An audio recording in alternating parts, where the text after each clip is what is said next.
Hello guys, welcome back.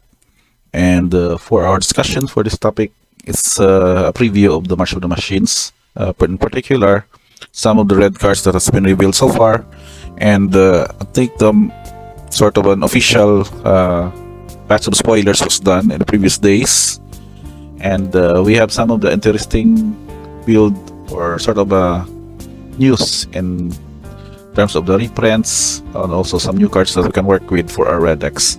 So I'm going to start with these four cards, one of which you'll really recognize as a reprint.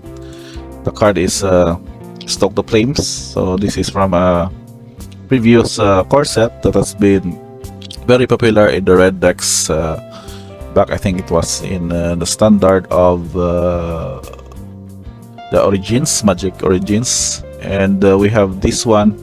It's back again for our disposal in how it would work out well in this current standard format.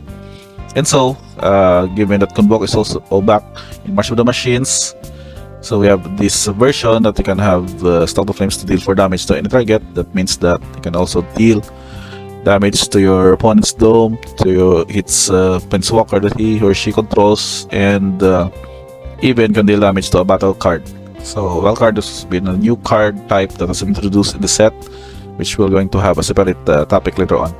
So anyway, this is very sort of an auto inclusion in our builds for a red based deck, particularly going with the mono red or just having to be that of an Izzet deck, which I will show to you guys in a bit. So next up on this is another new creature that we can have or sort of a disposal to be on a tempo or an aggro deck setup.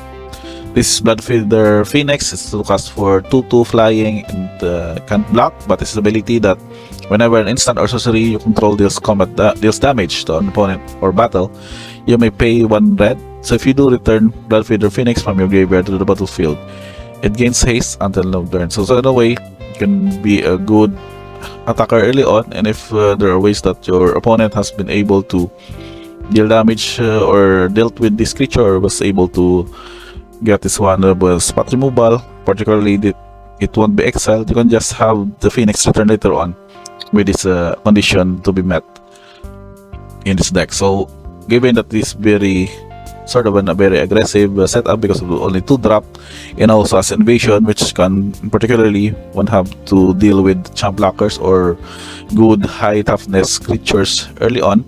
So this would be our inclusion in our deck list that we're going to discuss in a while. So one other new cards which we only have 4 in the setup is Into the Fire. This is a rare card, a sorcery that has this ability of choosing 2 options. For 3 mana, you would have to choose to have to deal 2 damage to each creature, planeswalker or battle, or you may put any number of cards from your hand onto the bottom library and then draw that many cards +1. So in a way, this is also a good sweep. Not particularly good because of the 2 damage only as compared to Battle Swords End, but the good thing is here is that you can also have an option to make this one as a card, sort of a card draw, because you can have those extra mountains or extra unnecessary cards in certain situations to just be placed on the bottom library and then draw that many cards to sort of refresh or restart your hand for better card draws in the deck.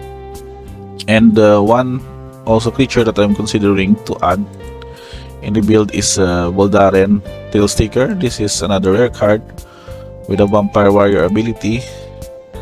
So you can see here, we just adjust it a bit. This ability of 3 to cast 1/1 back up. So back up 2 means you can place 2 +1/+1 counters on another creature you control or a target creature you control, and then it will have this ability until end of turn. This one, the succeeding ability, with which you can pay 1 colorless, sacrifice this creature to deal damage equal to its power to any target. So in particularly, I would have this one not in the mono red, except that if you are going to the mono red aggro, you can need to have some big creatures or some creatures that you can fling later on in this deck. I think this would fit more in a Grul aggro, since green has more of the high power creatures for a cheap mana cost, which you can do the fling, or you can sacrifice this one to deal damage equal to its power to any target up until the end of turn. So mono red wise, not really of a particular priority, but for RG aggro or those decks with the large can have a combination of large creatures and the Thrill Seeker to have this fling ability for an extra damage, or maybe sort of an alpha strike for the damage in the late game. And for our deck that we can discuss, excluding those two cards, this one is the list. It's sort of a version of an Izzet spells deck. So if you remember spells, you can just particularly go with 20 instants. This is for these 20 creatures minus the Phoenix, since it is 56 cards at the moment. So adding the Phoenix, it would have to blood feed the Phoenix to have the 20 creatures in total and 20 instants, and surprisingly all of these are instants. So we have a few variants here.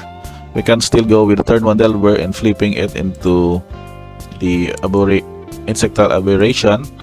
And for aggro effects, you can also go wide with your Monastery Swift Sphere, which you can use to just attack early on, gains extra damage through prowess, and just basically burn out your creatures that placed by your opponents, and do that quick damage as possible.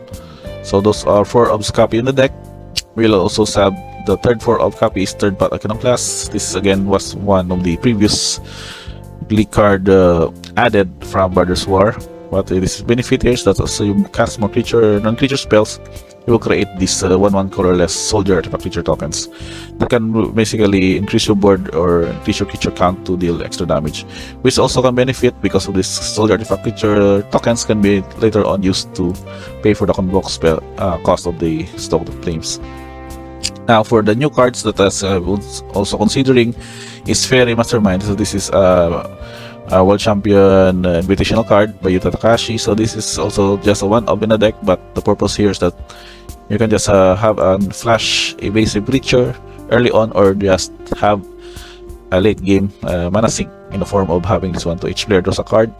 But the aim here is that you can have this passive ability that whenever an opponent draws the second card each turn, you will also draw a card. So that's option here, because you can also have this one as your card source or your extra gas that you can have by drawing extra cards from Fairy Mastermind's ability, and also you could be able to draw into your burn spells or added more of your tempo spells, so that you can aim to out-tempo or out-burn your opponent lives total. So with this option, we also have another copy. Haunted Genius, that's another 1-of here, but I'm considering adding 2 more copies depending on the setup. But the new card that also we considered is Baral and Kariseb. This is the sort of a duo or partner type of card, or 2 characters in 1 card, but this is ability that's very unique and can benefit us in the spell's root because of its ability that you can, whenever you cast your first instant or spell its turn, you may cast a spell with lesser mana value that shares a card type with it from your hand without paying its mana cost. So you can have to do 2 for 1 or 2 spells basically that with the free one on the second one. And if you don't, you can create a token with Dragavan, the first made Dragavan, a 2/1 Red Monkey Pirate token with haste.